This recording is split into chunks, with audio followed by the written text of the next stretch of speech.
Today in the garage, we're recording it live at Autotech 2026 in Novi, Michigan. Just last night, we were participating in the Autotech Awards, including Ward's 10 Best Interiors. And one of the things that the Interiors Awards celebrated was innovation in vehicle experience and user experience for the driver and passenger.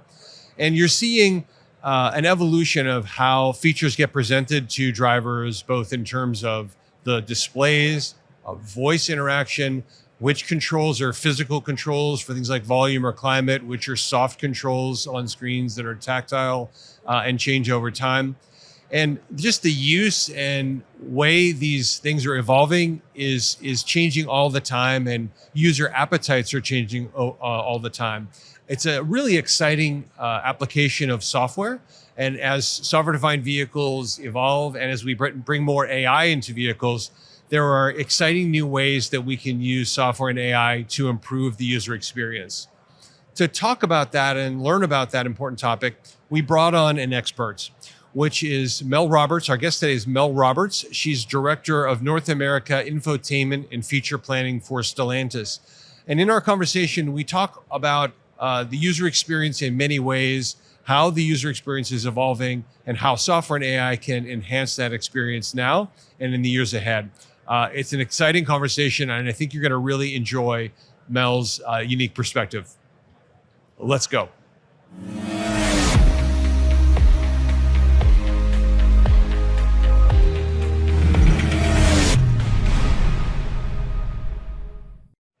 Welcome to the garage. I'm John Heinlein, Chief Marketing Officer with Stellantis. We're here recording live at Autotech 2026. Mel Roberts, welcome to the podcast. Thank you. You know, we've been talking for years about having you on the podcast. I'm glad we're able to get you on the show. Very excited to be here. Thanks. Start by telling us a little bit about you and your background. Absolutely. So I graduated from Michigan Tech, and I started my career in the medical industry. So I was working at a hospital as a bioelectrical engineer, fixing medical equipment. As you do. It was fun. Every day was a different story. And then after that, I went into medical research, found myself accidentally doing microsurgery on rodents for a microcirculation model. Realized I wasn't that good at it after a while. And so I went back and talked to one of my mentors from my undergraduate career. And he said, when you were 18, what did you want to do when you grew up? And I said, I wanted to do crash test dummies. He's like, well, you're not even in automotive. I'm like, that's a valid point. Yes. So he introduced me to someone, and long story short, I ended up automotive and will never look back. I loved it. And I don't miss the mice nor the rats, although sometimes I still have stress dreams about it. But happy to be here. It's such an incredible background that people's journey. I mean, when I began my journey, I've been in technology of many different kinds. I didn't know I'd end up working in automotive technology, but it's a super exciting space. Absolutely. We always like to get to know our guests. You have to tell us a fun fact about you. Okay. Well, also at that illustrious college in Houghton, Michigan Tech University, I was a college radio DJ. So, cool. Yes. Was there a style you specialized in? Yes. And that is the tricky part. 3-hour show, all on punk rock. So it's like, a minute and a half, 2-minute songs. I hustled. I got to work out every CD and vinyl because that's what we had. We didn't have digital music. There was no digital then. No. So the whole, DJ station looked like a mess, a tornado after I was done. Everything was ripped off the walls. But I had a huge following because we had the biggest transmitter in Michigan. So I had a huge following at the local Baraga County prison and got lots of fan mail. And proposals from prison? Absolutely. No end in sight. That is hilarious. Yes. That is hilarious. So I always share a fun fact back. My fun fact is I'm a podcaster. That's awesome. No, but all joking aside, when we started the podcast, it was an experiment because we really wanted to engage thought leaders. And it's been a great experience. I really enjoyed it. And I was not a radio DJ in college, but I'm jealous that you got to do that. And punk rock too. That's super fun. Yes.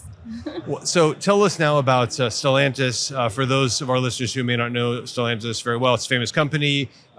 You know all the brands that Stellantis makes, and also about your role there. Yeah, don't quiz me on all 14. No, kidding. 14 brands. 14 brands now with this Stellantis merger. And it's pretty incredible just watching and learning about all of the new brands that have come in the fold since we had the merger between FCA and PSA.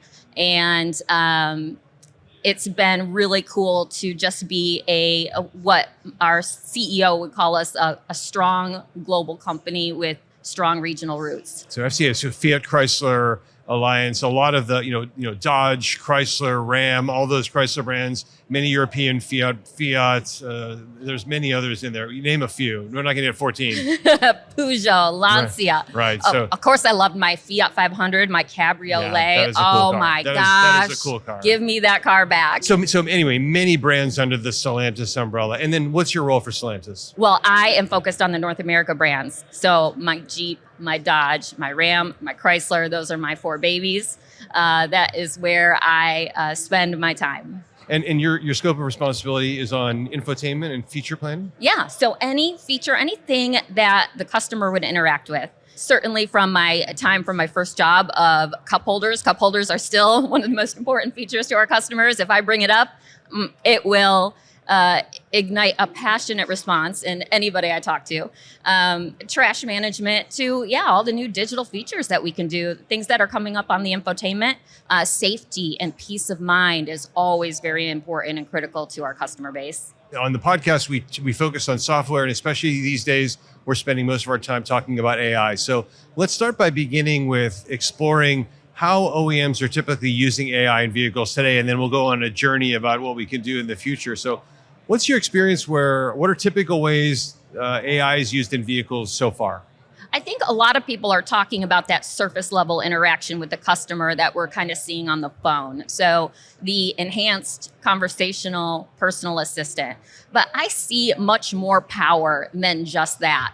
And so while that's cool and that's interesting, it's fun and it's gimmicky, could I sit there and tell my car, hey, instead of this dashboard graphic, I would like my dashboard to look like I'm in Gotham City and at dusk, right? And then the whole mood of the cabin will change. That's cool, right?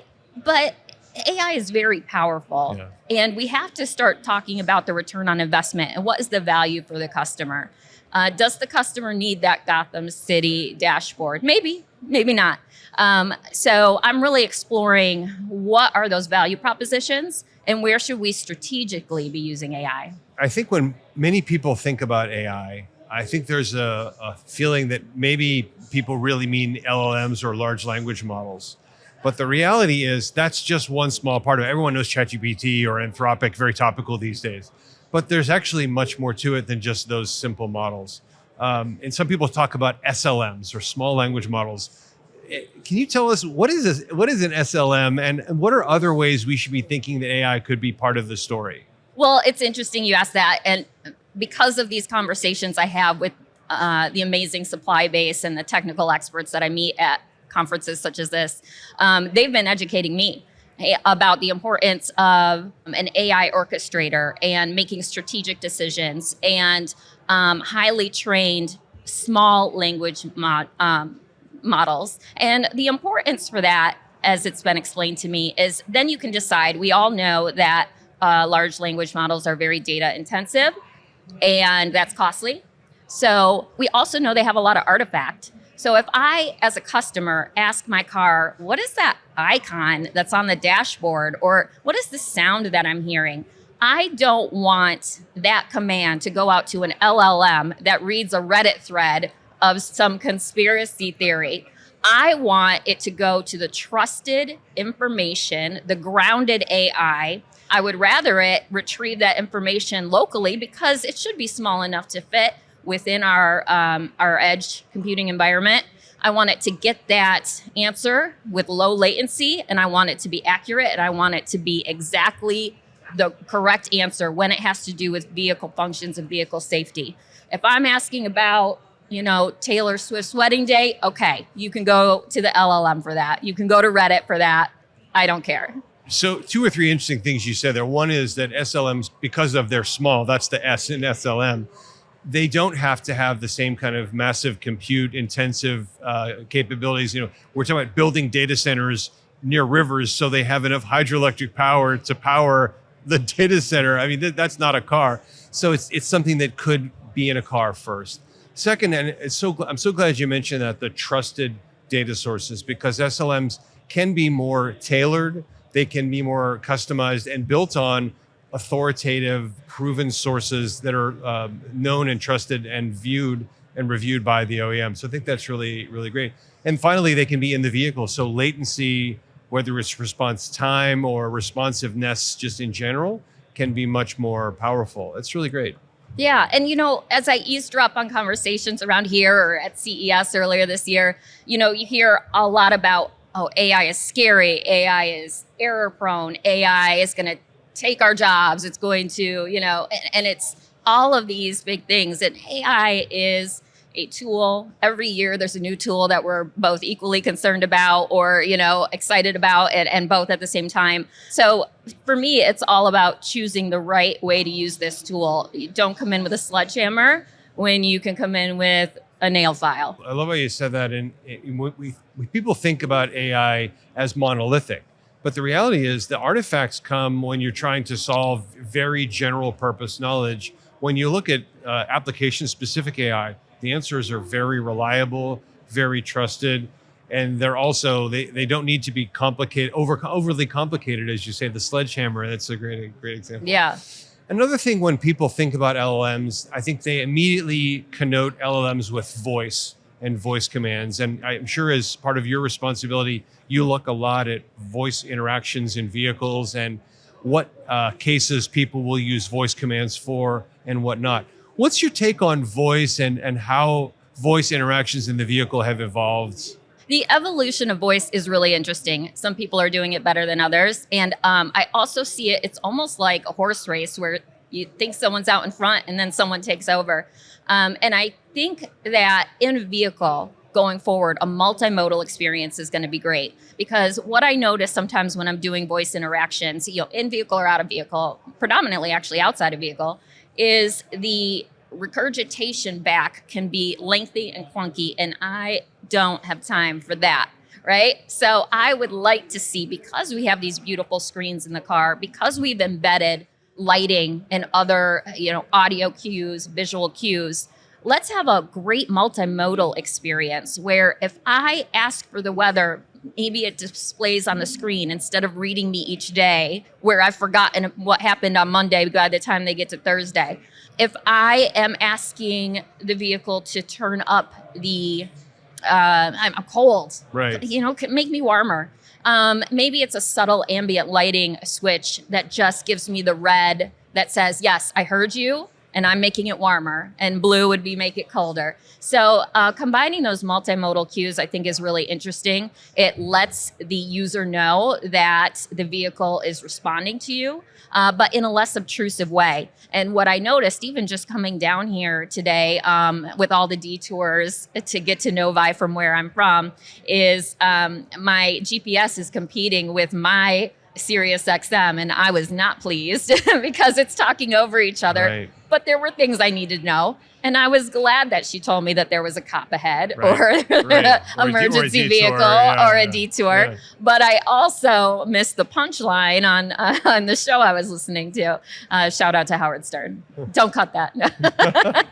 No, and I think that it's so interesting because voice, of course, has become more popular, but there's also moderation to everything. If you do everything with voice, it can be overwhelming, and I think everyone's personal preferences are different. Some people love to be talked to, and they don't want to be distracted with UI, but I think it's all too easy for everything to be singularly voice and be overwhelming. We were here last night at the Autotech Awards, and they always do awards 10 best interiors. And a number of vehicles won awards, including a Jeep was one of the ones that won an award last night. But it was very funny. The judges said the focus and the shift these days is actually back towards a balance between changing sort of screens that can reconfigure and hard controls for audio or climate or whatever it is. And they were really looking, and they talked about this repeatedly, a balance between kind of application-specific single-function controls and screens that can reconfigure. It's so important. And we have to keep an eye on that and what the customers need and how they interact. And if you remember, the one thing that they shouted out when Jeep got their award was rear audio controls, which is a huge, huge discussion always. And people that haven't had it, they're like, but once you have it, you do not want to let go of those rear audio controls.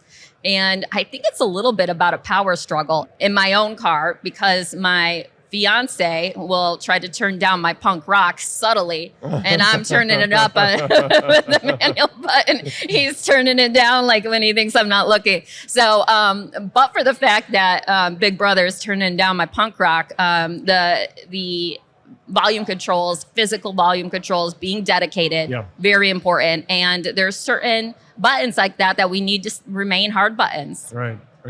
And you mentioned cup holders. I can't remember how many times they mentioned how much they were happy with the placement of the cup holders last night. Yes. Because that's not the subject of the podcast, but how crazy is it that that's a really big focus, but it matters. It does matter. And I was kind of ruminating on the fact that I think the next big evolution in cup holders is actually going to be cup holders and the other perennial unmet need of the cabin. Phone holder. Is, okay, I'll give you that. I think there's enough solutions for that. But I am thinking purse storage.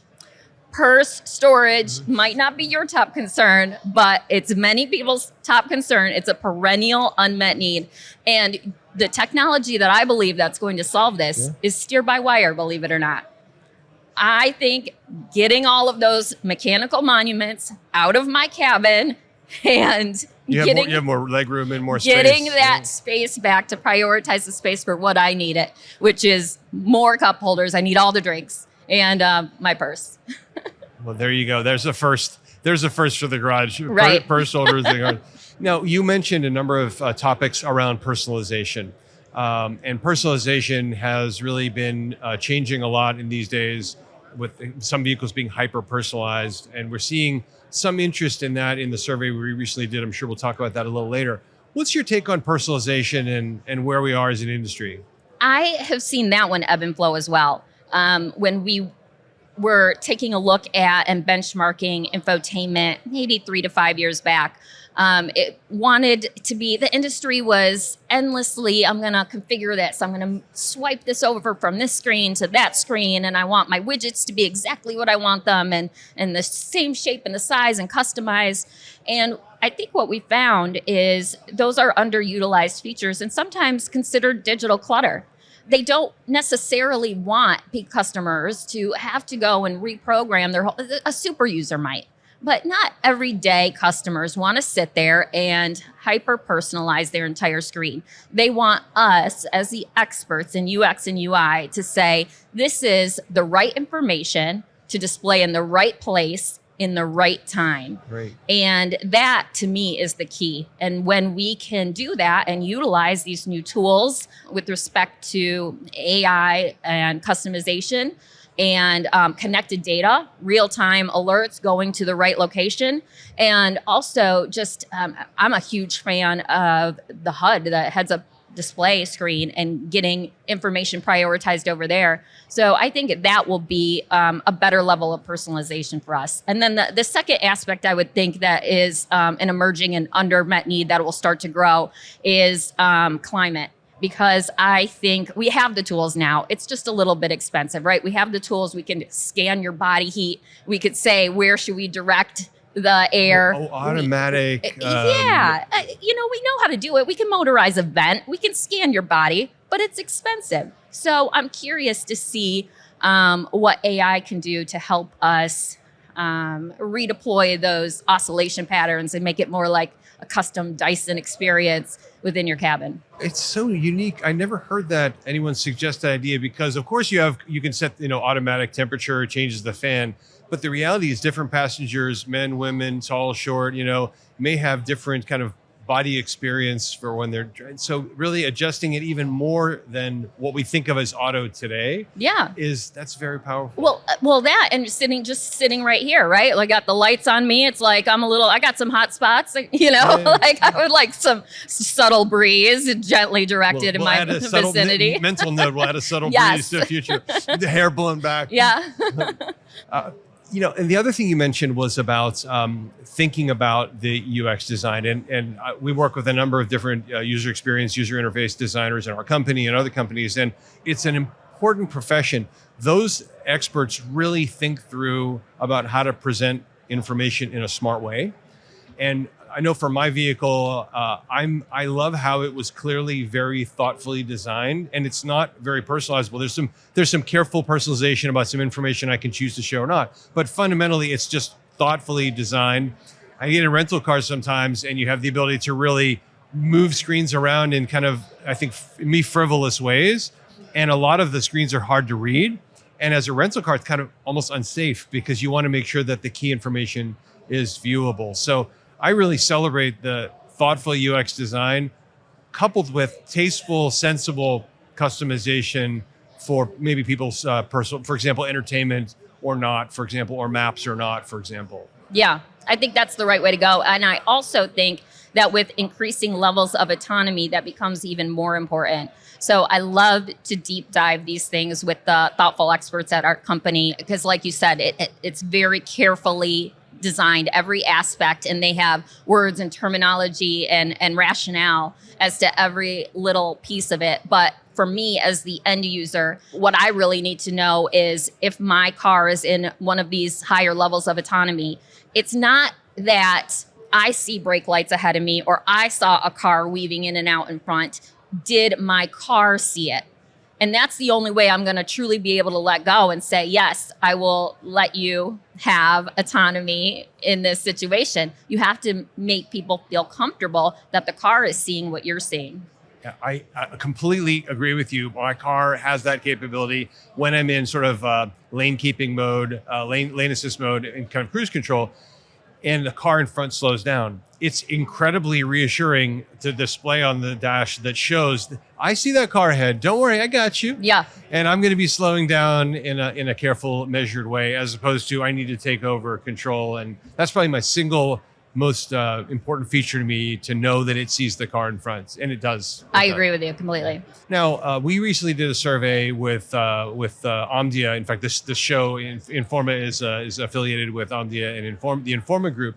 We recently did a survey of OEMs and Tier 1 professionals, and one of the questions we asked was about best use cases of AI. And one of the questions, aside from autonomous, of course, but aside from autonomous, one of the most popular use cases of AI was for preventative maintenance and smart diagnostics. And the observation from the survey was that not only is it a great use of AI, but it's also a strong opportunity to create either customer loyalty or potentially aftermarket revenue source.